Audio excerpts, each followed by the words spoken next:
What's going up, guys? This is All Things Apple Plus. Just wanted to give you guys just a quick review and my thoughts on the whole Apple keynote. So just waiting today past 10 was just, for the keynote to start, was just agonizing, but I'm glad it came out. Really, one of the funniest things I thought, honestly, seeing Tim Cook sing Sweet Home Alabama with Pharrell and just, that whole skit really just, honestly, I think it was pretty funny, to be honest. But one of the main things that Apple was really showing off to the press today was the fact that they are going to be partnering with Nintendo, and that there is a new application, Super Mario Go, or I don't believe it's Super Mario Go, it's Super Mario Run, excuse me. That's going to be debuting in the App Store within the next couple months. I believe it is coming out in December. Reports to say that it is coming out in December.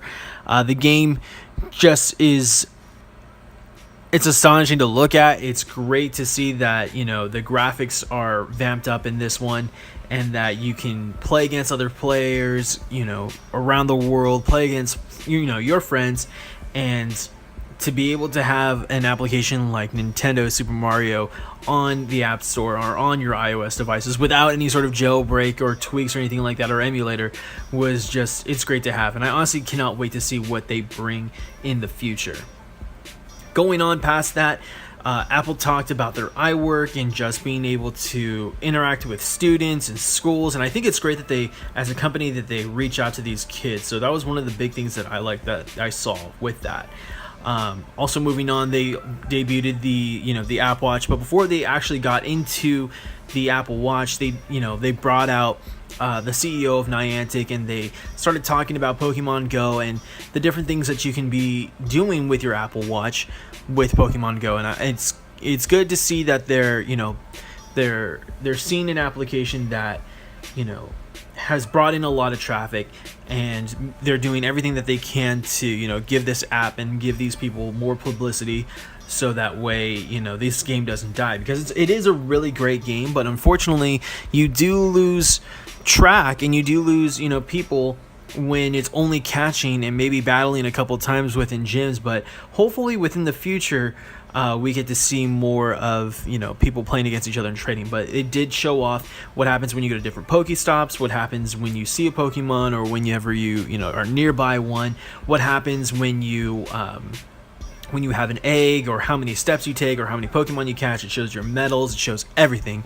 So that way, instead of having to look at your phone and just having your face down the whole time, you can actually look up for once and be able to view the rest of the world. So that was a great application that I'm glad that they brought to the Apple Watch. But while they continued on with the Apple Watch, they finally talked about the specs of it, and the fact that it is going to be water resistant. As you can see within the pictures here, that they've tested it over and over and over, and they're now allowing the sound speakers to be able to pump out the water and be able to basically make it waterproof. They updated a lot of specs on it. The inside of it's going to be a lot faster. They did say that it is water, again, as you can see here, water resistant for 15 meters. Second gen display, 2 times brighter. There's a built-in GPS in the actual device itself. They also came out with a white ceramic type iWatch, and it's supposed to be a lot more cleaner, a lot more harder to to break if you were really trying to, and just all around just a better performance situation with that Apple Watch. I know for most people that actually have the watch, it's really hard to keep charged during the day, and to be able to have that battery life, and to be able to have that processing power. But after they talked about the specs about the Apple Watch, they did bring out Nike, and I'm actually excited for this. And this is something that I probably would invest in, is getting their Nike Apple Watch, and it comes specifically tailored for people who are runners, and it just looks like an amazing. I honestly like that band, and I'm a huge Nike fan, and I think the app and the application, the watch, the band, it just I would enjoy wearing something like that, and the colors that they showed off were great. So that was another thing that I was pleased about the Apple Watch. I do believe that I believe it is coming out. It's going to be later this year. Like it says, starting at $369, a little bit expensive for my. For normal consumers, I think it is a little bit expensive. They did lower the first Apple Watch, which I, may or may not get, but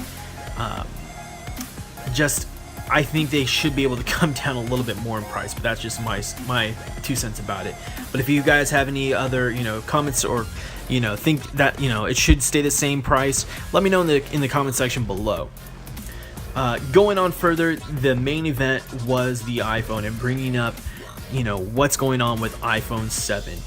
And this next picture that you're gonna see is kind of funny. It's a ton of people just staring at their phones all day, and I couldn't get over how hilarious that picture was, just of so many people on their phones not realizing the beauty around them. But that's just me. They did bring out iOS 10, did a little bit of a snippet of iOS 10, nothing too big. We saw that all back in June this past year, but they did debut the new iPhone 7, and it looks great. I'm sure there's going to be a lot of things,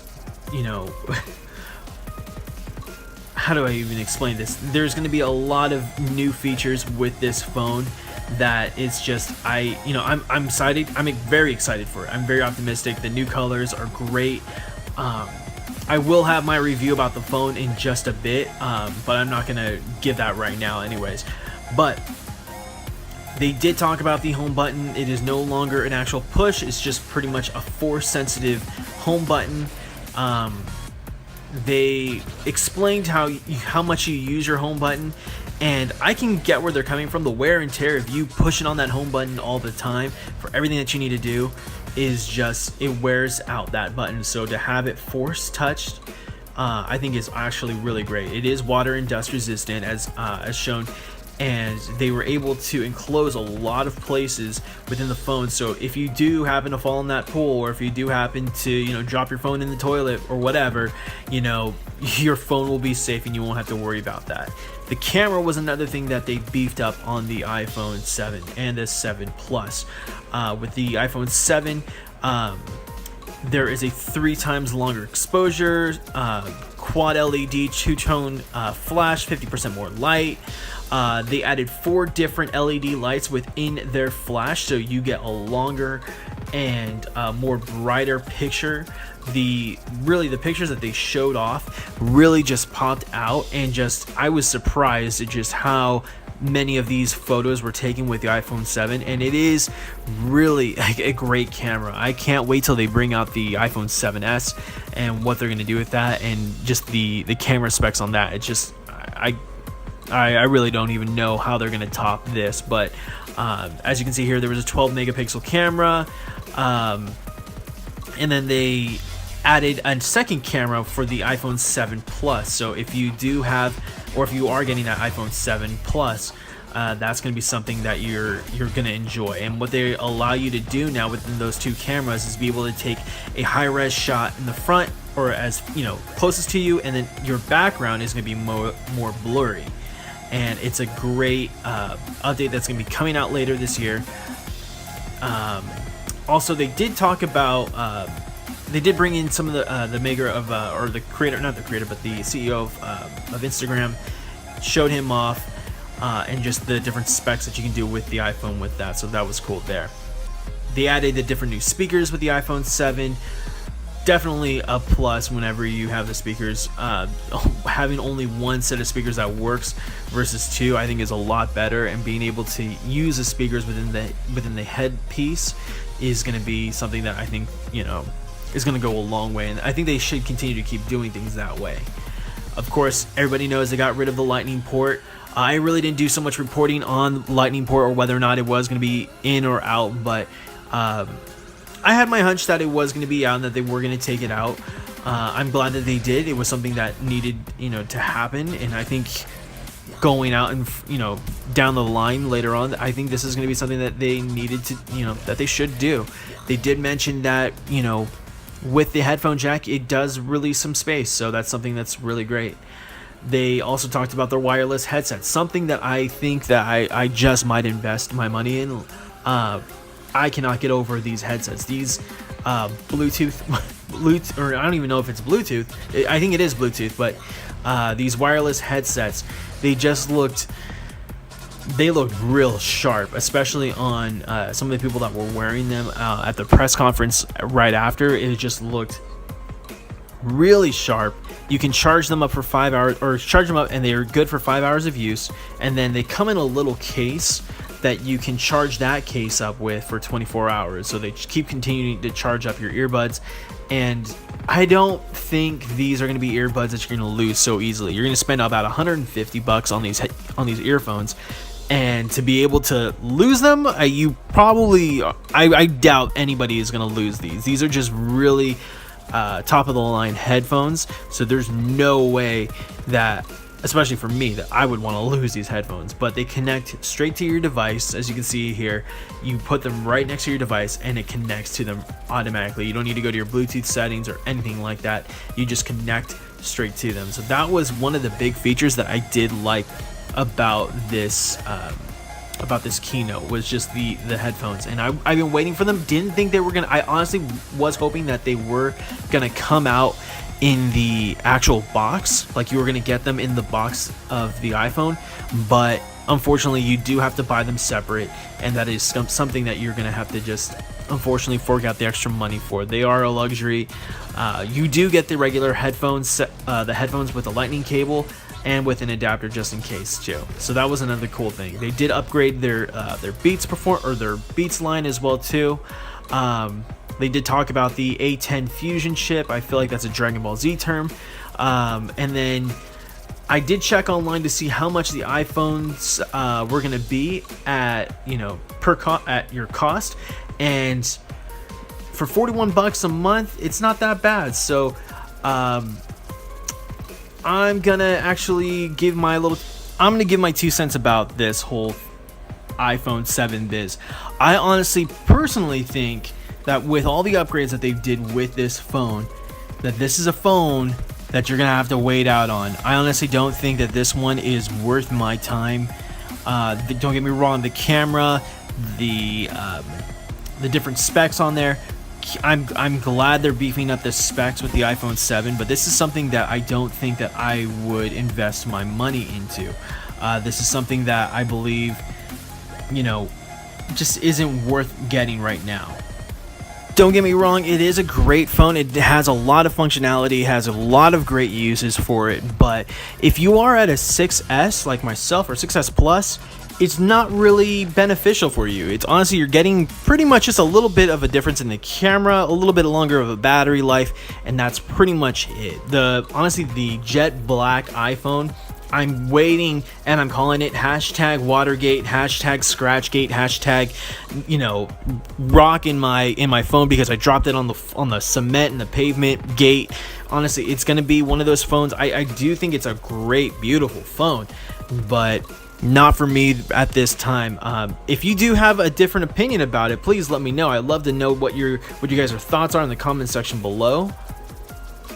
But I just don't think that it is worth paying out an extra, you know, $1,000 for. Besides, if you are on the 6S, on the 6S Plus, you're on a phone right now that has great functionality. It is fast, it is powerful, it does what it needs to do, and it is great. You know, save your money, you know, within your wireless carrier, you know, pay off that 2-year agreement. That way you can actually keep your phone and get the 7S when it does come out next year. Personally, I think that's what I'm gonna do. I don't think I'm gonna be buying it. It is a great phone. I will be, don't get me wrong, I will do everything I can to win one, maybe online or something like that, but I don't think I'll ever, you know, put my money into it just as of yet. Not until maybe later down the road. Maybe that might be something that I might get later down, but just not for right now. But that's my whole thing. I hope you guys did like this video, but from All Things Apple Plus, I hope you guys have a good rest of your guys' night. Peace.